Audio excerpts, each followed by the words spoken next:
Am I the a-hole for evicting my niece for being irresponsible? Here's some backstory. I, female 30, let my niece, female 20, live in the basement of my house while she's in university until she can find a place of her own. I am married to my husband, male 30, and we have one child, female 3. We live in a decently large house with a full basement. At Christmas 2 years ago, my sister, female 45, announced that her daughter, let's call Ella, had been accepted to the university of her dreams. I just so happened to live a few bus stops away from this school, so naturally, as a good aunt, I decided to put the offer for her to live with us while she went to school there. I had a few conditions, obviously, but nothing too over the top. 1. Pay rent. The rent isn't expensive either. It's a lot cheaper than most other places in our city. 2. If she's going to be staying with us, she needs to have a job. I plan to move out as soon as she's financially able. 3. If she's having friends over, she should make sure we're okay with it and just to keep her party decently quiet since we do have a toddler. To be honest, she was a pretty good tenant. She paid rent on time, she was an extremely good student. She even had dinner with us and offered to watch our daughter while we had date nights. Around her 20th birthday, she got a bit more irresponsible. She lost her job, which was a fairly well-paying job, meaning she stopped paying all rent. She became a lot louder, which as a student I wouldn't be too concerned about, but it was getting to the point where she would invite random people over for parties, and the neighbors would call the police for the noise. I hit my limit when I found out she was kicked out of the school she worked so hard to get into. I called my sister to ask if she knew anything about all of this, and she for some reason was angry and yelled, "Who cares? She's just living her life," and hung up. As expected, I was furious, so I did my little snooping and I called her old manager to figure out why she was fired. Turns out she was dealing on the job. I have no idea why or where she would have gotten any of that, but she did.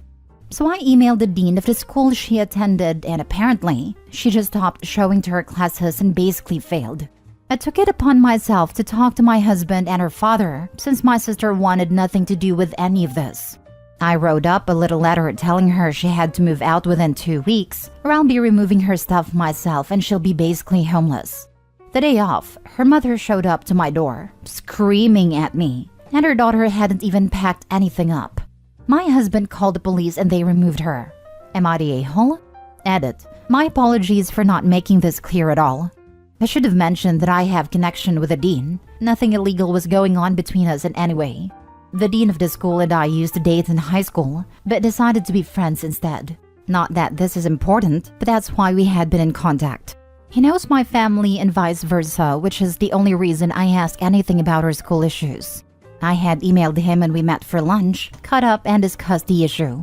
I swear nothing was illegal in our part. And for those asking, no, I'm not from the US. Now for the top comments. Why do you get to tell someone what to do? Jesus didn't make you. God. People are allowed to have different ideas and wants and needs. You have no right judging anyone, especially a family member who you made homeless. Good on you. What an awesome person you must be. Honest question. Would you allow someone doing dangerous and illegal activity to live in your home with your husband and child? Me doing that gave her the ability for something bad to happen to all of us. I don't even know why religion was brought into this, like at all. But honestly, would you allow something like that to go on in your home with your family, but decide it's okay because God says not to judge? I have a 28-year-old son who uses ice, so I practice what I preach. So you're a failure as a parent and are projecting. Not a-hole. You were under no obligation to house a dealer. She broke all the rules you set for her. Did she and her mother really expect you wouldn't take steps to remove her from your house? Your first priority is to protect your child and your home. You did what you had to do. I wouldn't want a dealer around my children either. Hard pass. Your sister was probably ashamed, which is why she yelled at you. Understandable, but still a-hole-ish behavior. You are definitely not a-hole. Next story. Am I the a-hole for shouting at my father and calling my stepmother a gold digger for kicking me out? Here is some background context before I 20 go further. My father, 48, was never present in my early life, as he and my mother divorced when I was very young and he moved 6 hours away for work. but eventually we rekindled and were on good terms in my mid-teens. Once I graduated, my father asked if I would like to come live with him, my stepmother 28, and my older sister 24 to make up for the fact that I never really had a chance to see him growing up. I was hesitant as I had landed a very high-paying job straight out of school and was also planning on moving in with a few friends. My older sister had been living with them since she was 19 and said she'd like to have me around, so I caved, and just after my 19th birthday, I quit my job, canceled my plans to move away with my friends, and packed all of my stuff into my car. To be honest, it was great living with him, but I struggled settling into the new town, making friends, getting a job, etc. Fast forward to 2 weeks ago and I've found a job, have made friends, but dirt poor because I've spent all my money on a trip to Spain with sad friends. 4 days before I leave, my sister suddenly moves out, as one of her friend's roommates moved away, so she very quickly in the space of a few days moved in with her friend. All good. I go on my trip for 2 weeks and came back 3 days ago as of writing this post. The first day I was back, my father and stepmother were very nice and welcoming, picking me up from the airport, asking how it all went, wanting to see pictures. But after having dinner, they said that they wanted to talk to me about something serious. They sat me down and explained that while they really like having me around, they loved having their own space and house to themselves more, and that they wanted me out in 3 weeks. They said they'd help me move my stuff, and that I'd always be allowed to stop by. I was shocked and very hurt. I brought up that they wanted me to move in with them, and that my older sister had been living with them the last 4 to 5 years. We went back and forth about an hour, arguing until I reached my boiling point. I just started shouting and told them how hurt I was, how it was BS that I moved away from home and lost a great job and opportunity just for this. My stepmother said that I was too old to be living with them anyways, and that I was acting like a leech when I pay them rent and buy my own food. So I told her that it was ironic coming from a gold digger. After that, they told me to pack my things and leave, and that I wasn't welcome back, which I did. I'm now staying with my sister until I can find somewhere to stay. They haven't talked to me since, and my sister agrees that it was messed up for them to do. I get you eventually have to move out of home, but inviting me to live with you when I'm doing well, and then kicking me out when I'm broke, feels like such a betrayal to me. So am I the a-hole for how I reacted? Not the a-hole. They told you they wanted you to come live with them, so you quit your job to do so, and then they told you that actually they don't want you to live there the day you got there? That's super messed up. If they can't see that there's some huge cognitive dissonance going on in their heads. Sorry I wasn't clear enough. I've lived with them pretty much a full year. 2 months after my 19th birthday, I moved in till 3 days ago, which was nearly a month after my 20th birthday. Sorry if that was confusing, but thank you. I'm not an expert on the matter, but that may be worth speaking to an attorney. It sounds a lot like the situation turned into an illegal eviction. A consultation would be free and you would possibly be eligible for legal aid if a lawyer wouldn't take the case on a consignment basis, where they would only collect money out of winnings and get nothing if you lose. Not a-hole. They are terrible people. Is there any chance of getting the old job offer rekindled? It won't hurt to try. If not, find another job. Preferably where you lived with your mom. See if you can move back home. Save money so that you always have contingency money. Good luck. I'm thinking this may be the plan, but I doubt I could get the same job as COVID was what really opened that opportunity. Thank you. It is worth a try. If you reach out to the company, first inquire. If the answer is no, then explain the circumstances. Next story. Am I the a-hole for refusing to compromise with my dad and stepmom?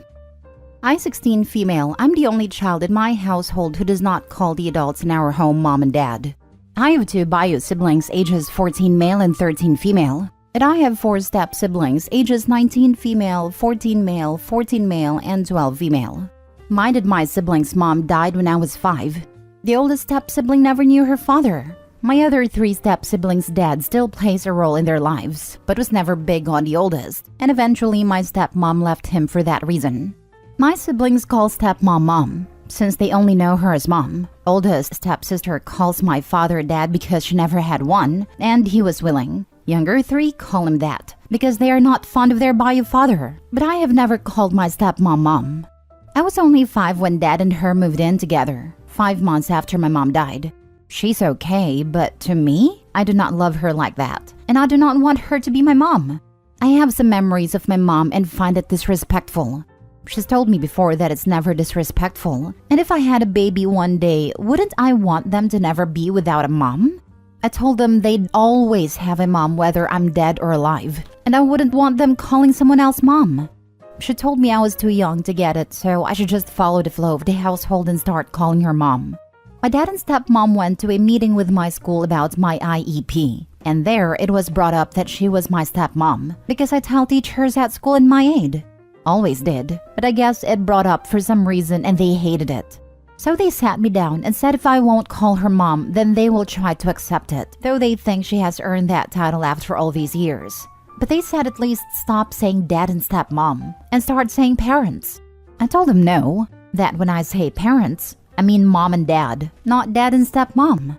Dad told me I was being a difficult little turd, and why do I insist on punishing my stepmom for mom's death? I said it's not punishing her, it's doing what feels right to me, just like the other kids do what feels right to them. He told me he doesn't care about what I feel is right. They say what is right as the adult. Stepmom said my unwillingness to work with them and compromise drives her crazy. Am I the a-hole? Not the a-hole. No step-parent has the right to demand a title from you. That's earned. I love my father's wife, but they married after I was grown and I've never lived with them. She's never been any kind of mother to me. I just call her by her first name and we're cool. My little brother was still a preteen when they got married, and he calls her stepmom even though he lived with them full time. She's fine with that too. I also have to ask, since you mentioned IEP, are you on the autistic spectrum? If so, they should know that many people who have autism find it very hard to say something they feel is untruthful. You don't feel like she's your mom, therefore calling her your mom isn't the truth. And why would you lie to people? She has the right to have hurt feelings if she has raised you and treated you the same as her other children. But hurt feelings still don't give her the right to tell you to lie. Her feelings are not more important than your feelings, and as the adult, she should understand that. I'm not. My IEP is for speech and learning disabilities. My feelings were always kind of pushed to last, mostly because mine differed from others. I think that's how it goes when you're the only one who feels different to everyone else. I'm mostly used to it, but this stuff is stressful. Okay, that was just an added layer of them being wrong if you were on a spectrum. They're still wrong anyway. I understand how you feel. It's horrible when people we care about ignores our feelings. They're asking you to respect their feelings at the same time they're disrespecting your feelings. Respect goes both ways. Not a-hole and your father telling you he doesn't care is just so horrible. Even if they forced you to call her what they want, would it even count if it's not coming from the heart? They should be happy you are honest with them about your feelings. I think they'd feel like it's better than me never doing it. Maybe they even think saying it enough would make me mean it eventually. Last story. Am I the a-hole for helping pay off one of my daughter's student loans and not the others? I'm currently being given a cold shoulder by both my youngest daughter and wife over this, so I thought I'd get an outside opinion. Both my 2 daughters graduated from similarly costing universities. I had a school fund set up for both of them, but it didn't cover everything. They both, after graduating, had about $60,000 in student loan debt. They also both were lucky to find jobs in their fields a few months after graduating, with similar salaries of about $55,000 a year. However, they took vastly different approaches to their debt. My eldest for the last 3 years have lived extremely frugally, and outside of basic needs and bills, all her extra money goes into paying her debt off. My youngest, on the other hand, asked if she could live at home until she gets her loans paid off. But she still only pays the minimum required to send every month and spend the rest of her money on herself. Now, the issue started a few days ago. My eldest called me all excited because her loan debt was down to $500 and she would be able to finally pay it off when she next gets paid. We spoke for a bit more, and after the call ended, I decided to surprise her by sending her $1,000 to pay off the rest of her debt, and so she could finally have some money to do something for herself for once. When I was talking to my wife and youngest daughter over dinner about how impressed I was that she paid it off so fast, my youngest started yelling about how I've never given her money towards her loans. I explained that while I'm not directly paying them, I'm still helping her by letting her live at home rent-free. And she could be closer to paying it off if she spent less on things she doesn't need. After screaming and crying to me a bit more, she stormed off and is staying at her boyfriend's currently. My wife thinks that I should promise to give her some money each month to help her pay the loan off faster so we can keep the peace at home. But I don't think I should reward her for nothing. Not the a-hole. Just say you'll give her $1,000 when her debt is down to $500. Problem solved. Exactly. This would be fair, even though you have done way more for the youngest by letting her stay, hence less expenses. At the rate she's paying off her loans, he has about 25 plus years to save. Not the a-hole. Technically, by allowing her to live at home with you this whole time, you've probably paid more towards your youngest loans than your eldest's anyway, when you take into account extra groceries, power, and water. OP should give the youngest a gift certificate of the value of the food/housing every month that says it's been gifted.